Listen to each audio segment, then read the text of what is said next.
सुप्रभात प्यारे बच्चों। बच्चों, आज हम भक्तिन पाठ का अध्ययन करेंगे। भक्तिन भक्तिन शब्द भक्त का स्त्रीलिंग होता है। तो भक्तिन ये महादेवी वर्मा जी द्वारा रचित है। ये एक संस्मरणात्मक रेखा चित्र है। तो आइए इस पाठ के बारे में जानने का प्रयास करते हैं। जो पाठ की नायिका है उसका नाम है भक्तिन। वास्तव में उसका नाम था लक्ष्मण। लक्ष्मण लक्ष्मण अर्थात लक्ष्मी। लक्ष्मण नाम था इसका। तो जब इसका जन्म हुआ था जूसी नामक गांव में। जूसी नामक गांव में एक गोपालक के घर में इसका जन्म हुआ। जब इसका छोटी सी उम्र में ही इसकी माँ की मृत्यु हो गई। फिर इसका पालन पोषण विमाता ने किया। विमाता अर्थात सौतेली माँ ने इसका पालन पोषण किया। इसी वजह से 5 वर्ष की आयु में ही इसका विवाह कर दिया और 9 वर्ष में गोना क्या होता है? जब बच्चे को ससुराल भेजा जाता है। विवाह के पश्चात जब उसको विवाह के पश्चात ससुराल भेजा जाता है उसे गोना कहते हैं। 9 वर्ष की आयु में उसका गोना कर दिया। अब शादी इसकी हुई हंडिया नामक गांव में। वो भी गोपालक का सबसे छोटा बेटा था। गोपालक बच्चों क्या होता है? जो गाय भैंसों को चराने का काम करते हैं, जिनकी अपनी गाय भैंसें होती हैं। तो वो भी गोपालक का तीसरा बेटा था। तो इस तरह से विवाह तो हो गया उसका। लेकिन अब क्या हुआ कि सास जेठानियाँ जो हैं वो उसे बहुत तंग करती थी। एक दिन क्या हुआ कि इसके पिता की मृत्यु हो गई। लक्ष्मण के पिता की मृत्यु हो गई और विमाता, पहले वो बीमार रहे लेकिन विमाता ने संदेश नहीं पहुंचाया। विमाता ने सोचा कि अगर ये बीमार हैं, इसके पिता बीमार हैं, तो जब उसे बुलाऊंगी मैं तो इसे जायदाद दे देंगे, संपत्ति का अधिकारी इसे बना देंगे, संपत्ति इसको दे देंगे, जमीन जायदाद उसे दे देंगे। इस वजह से उसने उसे बताया ही नहीं कि तुम्हारे पिता की मृत्यु हो गई है या तुम्हारे पिता बीमार हैं। जब मृत्यु हो गई तब उसने संदेश भेजा, लेकिन तब लक्ष्मण की सास ने उसे बताया नहीं। अपशकुन से बचने के लिए कि ये रोए धोएगी यहाँ पे। तो थोड़े दिनों के बाद उसने कहा कि जाओ अपने माता पिता से मिलकर आ जाओ। तो लक्ष्मण बड़ी खुश थी। लक्ष्मण जब वहाँ पहुँची तो रास्ते में लोग कहने लगे कि लक्ष्मी ना पहुँची, लक्ष्मी ना पहुँची। उसे तो समझ नहीं आया कि ऐसा क्यों कह रहे हैं। लेकिन उधर पहुंचे जब तो उसे पता चला कि पिताजी की तो मृत्यु हो गई है। उसे इस बात का बड़ा दुख हुआ। विमाता की ये बात उसे बिल्कुल भी अच्छी नहीं लगी। उसका व्यवहार उसे बिल्कुल अच्छा नहीं लगा।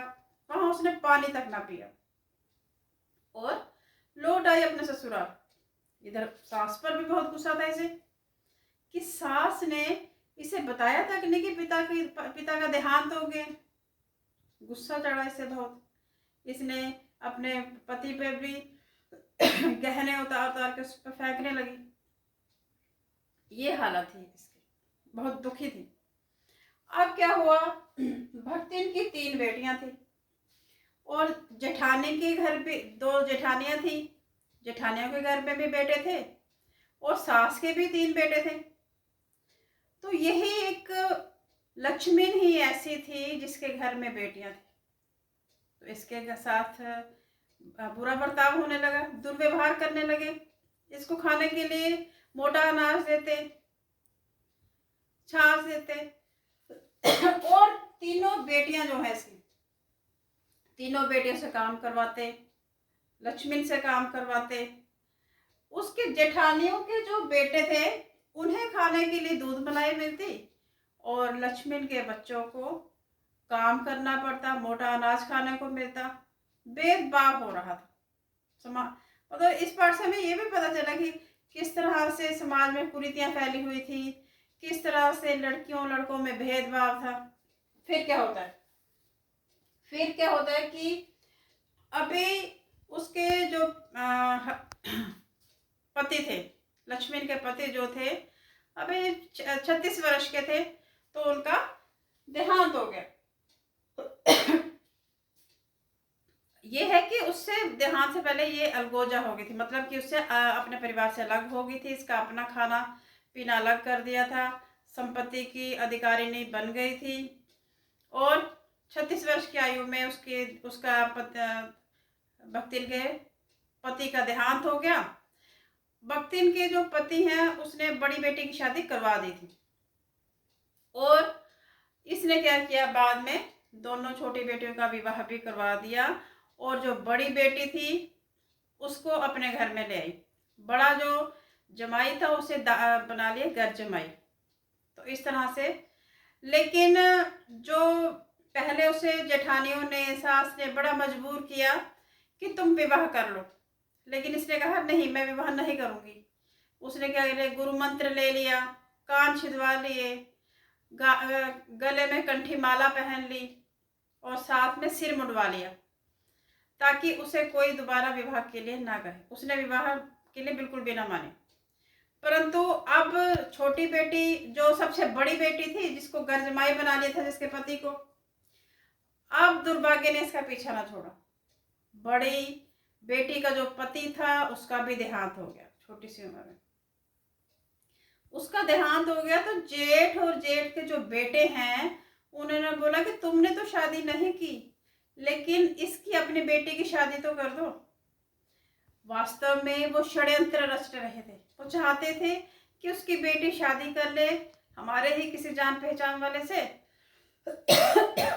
और शादी कर ले अपने ही जान पहचान वाले से, और हम इसकी संपत्ति हथिया लेंगे। ठीक है। अब जेठ के बेटे थे, जो जेठ के बेटे थे उन्होंने षड्यंत्र रचा। जेठ के बेटे का एक तितरबाज साला था। जेठ के बेटे का एक तितरबाज साला था। तो वो चाहता था कि, तितरबाज क्या होता है, ये आवारा गर्द जो होते हैं, आवारा गर्दी करते रहते हैं। तो ये चाहते थे कि इसकी लड़की की शादी जो है, लक्ष्मण की लड़की की शादी इसके साथ हो जाए, हम सारी संपत्ति हथिया लेंगे, क्योंकि ये तो आवारा गर्द है, ये तो वैसे भी तितरबाज है, तो इससे करवा लेते हैं। लेकिन उसने, लक्ष्मण की बेटी ने साफ इनकार कर दिया कि मैं इससे विवाह नहीं करूंगी। अब इन्होंने षड्यंत्र रचा। एक दिन जेठ के बेटों ने अपने बेटे ने तितरबाज साले को उसके घर भेज दिया। लक्ष्मण जो है वो घर में अकेली थी। लक्ष्मण जो है वो गई हुई थी बाहर। जेठ के बेटे का जो साला था वो लक्ष्मण की अनुपस्थिति में उसके घर चला गया, और लड़की घर में अकेली थी। उसने अंदर से कुंडी लगा दी। ये षड्यंत्र था। तो जब वो अंदर गया तो लड़की ने उसे बड़ा मारा। लड़की के 5 जो उंगलियों के निशान है उसके गाल पे पड़े हुए थे। लड़की ने मार मार उसकी बुरी हालत कर दी।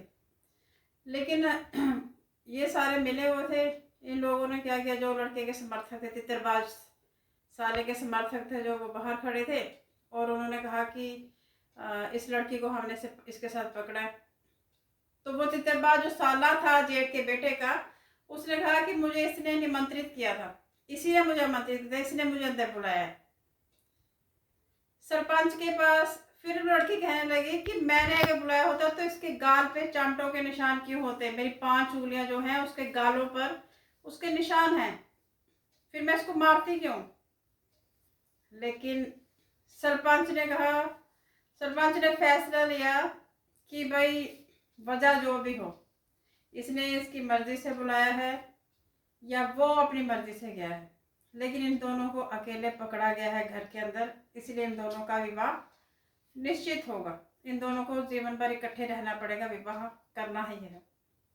इस तरह मजबूरी में लक्ष्मण की बेटी का विवाह जेठ के बेटे के तितरबाज साले से हो गया। बड़े बुरे दिन बीत रहे थे। अब रोज घर में लड़ाई झगड़े, घर में गरीबी के हालात थे, बुरी हालत थी। अब क्या हुआ, अब पैसे नहीं थे, लगाम देने तक के पैसे नहीं थे। आपको पता है लगाम देना पड़ता है, गांव में टैक्स होता है, जमींदार को लगाम देना पड़ता था। लगाम देने के लिए लक्ष्मण के पास पैसे नहीं थे, और लक्ष्मण ने जब जमींदार के पास गई तो जमींदार ने कहा कि जमींदार ने बहुत अपमानित किया और धूप में खड़ा रखा, उसे दंडित किया। तो ये अपमान जो है उसे सहा नहीं गया, पूरा दिन धूप में खड़ी रही, अपमान सहा नहीं गया उसे, और वो गांव छोड़ के शहर चली आई काम की तलाश में। काम की तलाश में आई तो वहीं पर उसके जीवन का एक नया अध्याय शुरू हुआ। वहां उसे कौन मिला, किसके घर गई, महादेवी वर्मा के घर। महादेवी वर्मा ने उसे काम पे रख लिया, उसके घर नौकरानी अर्थात सेविका बन गई। अब इसका वहां पे रहन सहन कैसा था। जब लेखिका ने पूछा इसको कि तुम खाना बनाना आता है, तो कहने लगी हाँ, इसमें क्या, कौन सी बड़ी बात है, खाना बना लेती हूँ, दाल बना लेती हूँ और तरकारी को छोका लगा लेती हूँ। इस तरह से आप क्या करने लगी, उसका दिनचर्या क्या होती थी, सुबह उठ के इसकी जो महादेवी वर्मा थी उसकी धोती लगा लेती, उस पर पानी छिड़कती, धोती पहनती, पीपल को पानी देती, सूर्य को अर्घ देती, 2 मिनट के लिए जप करती। उसके बाद रसोई घर में कोयले से लकीर लगा देती और वहाँ पे घर का काम करती। इस तरह से उसकी दिनचर्या बन गई काम करने की। और भक्तिन से इसने प्रार्थना की। भक्तिन जो है, भक्तिन अर्थात लक्ष्मण ने महादेवी वर्मा से प्रार्थना की कि मुझे मेरे नाम से मत बुलाया करें। तो लक्ष्मी ने कहा, जब महादेवी वर्मा ने कहा कि तुम्हारा क्या नाम है, तो उसने कह दिया मेरा नाम लक्ष्मण है, लेकिन इसने प्रार्थना की कि मेरे नाम से मुझे मत बुलाना। तो लेखिका ने पूछा क्यों, तो उसने बताया कि मेरा नाम लक्ष्मण है, लक्ष्मण अर्थात लक्ष्मी, लक्ष्मी धन की देवी होती है। मेरे नाम जो है मेरे व्यक्तित्व से विपरीत है। मैं गरीब हूँ, जीवन भर कष्ट देखे मैंने, और मेरा नाम है धन की देवी लक्ष्मण। तो इसीलिए मेरा नाम तो मेरे व्यक्तित्व के लिए उपहास बन जाता है, मजाक का पात्र बन जाती हूँ मैं। तो मुझे मेरे नाम से मत बुलाइए क्योंकि मेरा नाम मेरे व्यक्तित्व के विपरीत है। तो लेखिका ने कहा ठीक है, मैं तुम्हें तुम्हारे नाम से नहीं बुलाऊंगी। तो लेखिका ने उसका नाम रख दिया भक्तिन। जब लेखिका ने देखा कि उसके गले में कंठी माला है, उसने सर मंडवाया हुआ है, तो उसने उसकी वेशभूषा देखकर उसका नाम क्या रख दिया, भक्तिन। भक्तिन क्या होता है, भक्त का स्त्रीलिंग, भक्तिन। भक्तिन की तरह लग रही थी, वैसी वेशभूषा थी, तो नाम पड़ गया भक्तिन। अब भक्ति ने महादेवी वर्मा को बदल डाला। महादेवी वर्मा भक्तिन के अनुसार बदल गई, लेकिन भक्तिन जो है महादेवी वर्मा के अनुसार नहीं बदली। खाना बनाती, खाना जब अच्छा नहीं बनाती, मोटे मोटी चपातियां बनाती वो। तो लेखिका ने पूछ लिया एक बार, लेखिका ने बड़े रुआसे स्वर में पूछा कि ये क्या बनाया है। तो वह कहने लगी क्या बना रही थी खाना, थोड़ा सा तेज गरम लग गया, सेक लग गया थोड़ा सा, तो वो जली हुई रोटी को इस तरह से कहने लगी। तो महादेवी वर्मा को कहने लगी कि अच्छा कोई बात नहीं। उसने बोला कि क्या दाल बनी बस कहती हाँ, अब दाल ही बनी है, तरकारी रात को बन जाएगी। तो इस तरह से महादेवी वर्मा कहती कि आमचूर की चटनी ले लो, मैंने गांव से गुड़ लाया हुआ है, मैंने गांव से घी लाया हुआ है, गुड़ और इसके साथ अमचूर के साथ खा लो, घी के साथ ले लो। इस तरह से वो अपनी बात मनवा देती थी। और महादेवी वर्मा कई बार वही रोटी खा के चली जाती थी और विश्वविद्यालय की ओर अपनी राह पकड़ लेती, क्योंकि वो तो अपनी गलती कभी मानती नहीं थी। वो तो हमेशा कहती चलो अमचूर की चटनी ले लो, चलो घी ले लो, चलो गुड़ ले लो। इस तरह से महादेवी वर्मा ने अपने आप को उसके अनुसार बदल लिया। वो नहीं बदली, लेकिन महादेवी वर्मा, उसने तो कभी रसगुल्ला खाया नहीं शहर का, लेकिन महादेवी वर्मा देहाती खाना शुरू कर दिया। क्योंकि भक्तिन अहीर कुल की थी, अहीर परिवार से थी, तो देहाती थी, तो उसने भी देहाती खाना शुरू कर दिया, मोटा अनाज खाना शुरू कर दिया, लेकिन वो नहीं बदली। आप देखो, महादेवी वर्मा ने अपने सारे जो उसके नौकर थे उनको कहा कि मैं आपको वेतन तब दूंगी जब आप अंगूठा नहीं हस्ताक्षर करोगे। तो सभी ने हस्ताक्षर करना सीख लिए, लेकिन महादेवी वर्मा जो है उसने कहा नहीं, मैं हस्ताक्षर करना नहीं सीखूंगी, क्योंकि आप भी सारा दिन काम करते रहते हो, आप भी पढ़ते रहते हो सारा दिन, और मैं भी पढ़ना शुरू हो जाऊंगी तो घर का काम कौन करेगा। इस तरह से अपनी बात मनवाती। एक बार महादेवी वर्मा ने कहा कि तुम तो सिर मुंडवा के सुर क्यों मुंडवा देती हो, हर बृहस्पतिवार जाती हो और सिर मुंडवा देती हो, क्यों करती हो ऐसा, तो मत मुंडवाया करो, अच्छा नहीं लगता औरतों का सिर मुंडवाना। लेकिन वो हर बात के लिए उसके पास तर्क वितर्क कर लेती, हर बात के लिए कहती कि हाँ क्यों नहीं, ये तो तीर्थ यात्रा का लाभ मिलता है, जितना लाभ तीर्थ यात्रा करने से नहीं मिलता उतना उससे कहीं ज़्यादा लाभ जो है सिर मुंडवा कर मिलता है, तो पति के देहांत के बाद सिर तो मुंडवाना चाहिए।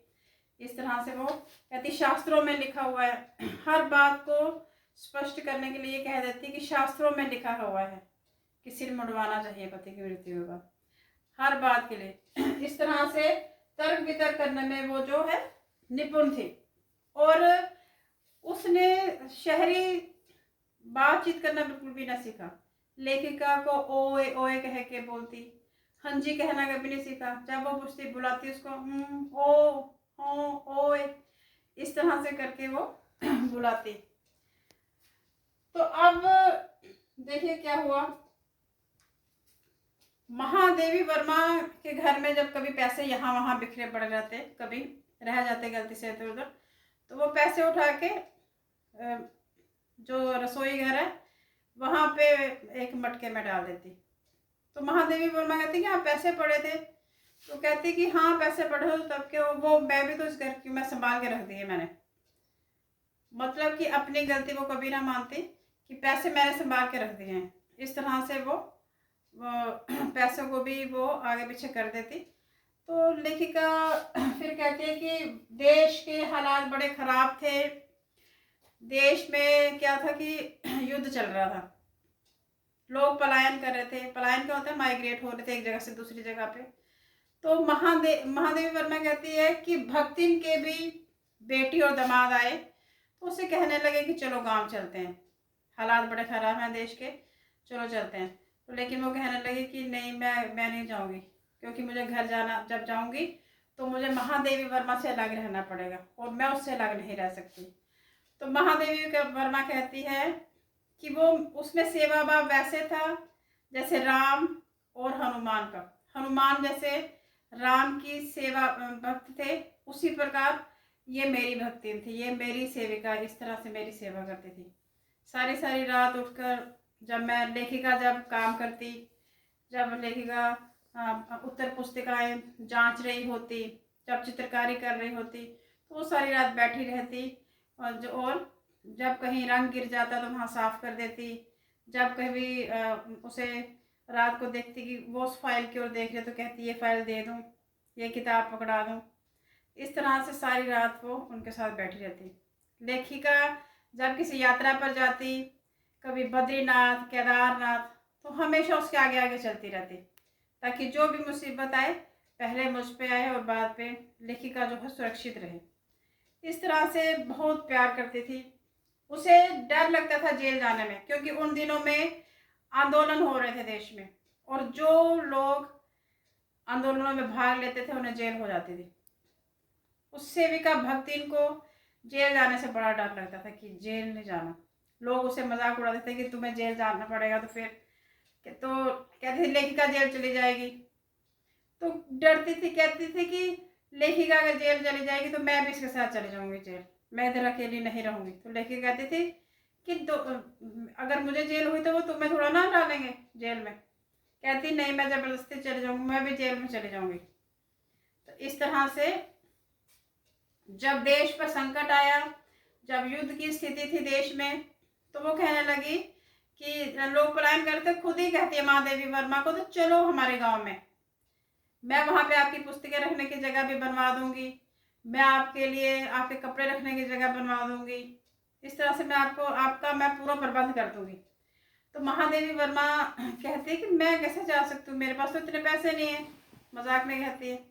तो कहती है हाँ तो मेरे पास है ना, 20-20 के 20 पंजे हैं मेरे पास और एक 5 का है नोट, मतलब 20-20 के 5 नोट है मेरे पास और एक 5 का नोट है, मतलब कि मेरे पास कितने हैं, 105 रुपए हैं, और वो मैं 105 रुपए आपको समर्पित करती हूँ, आप ले लो। तो लेखिका सोचती है कि कितनी कंजूस है, लेकिन आज ये मुझे 105 रुपए जो उसने जोड़े हुए हैं इधर उधर जो घर में पड़े रहते थे, वो भी मुझे देने को तैयार हो गई। इतना प्यार करती है वो महादेवी वर्मा के साथ। महादेवी वर्मा ने और भी जानवर पाले हुए थे, जैसे कि उसने गोधुली बिल्ली, बसंत नामक कुत्ता, सोना नामक हिरनी, इस तरह से जानवर पाले हुए थे उसने। लेकिन वो कहते कि इसमें जो भक्ति भाव था, इसमें जो मेरे प्रति प्रेम था, वो बहुत ही गहरा प्रेम था उसका। तो लेखिका ने उसकी सेवा भाव का वर्णन किया है। कहते कि हनुमान की तरह मेरी सेवा करती, जैसे हनुमान ने राम की। कहते कि हनुमान अंजना का पुत्र था, ये कोई अंजना की पुत्री नहीं थी, ये तो गोपालक की पुत्री थी, लेकिन फिर भी इसका भक्ति भाव हनुमान के बराबर ही लगता था। तो इस तरह महादेवी वर्मा ने भक्तिन का रेखा चित्र खींचा है। भक्तिन की मृत्यु का उसने बारे में नहीं बताया, क्योंकि वो नहीं बताना चाहती थी कि उसके बिछुड़ने का दुख जो है वो हम तक, दर्शकों तक, पाठकों तक नहीं पहुंचाना चाहती थी। इसलिए उसने सिर्फ उसके जीवन, उसकी रेखा चित्र को बताया कि वो कैसी दिखती थी।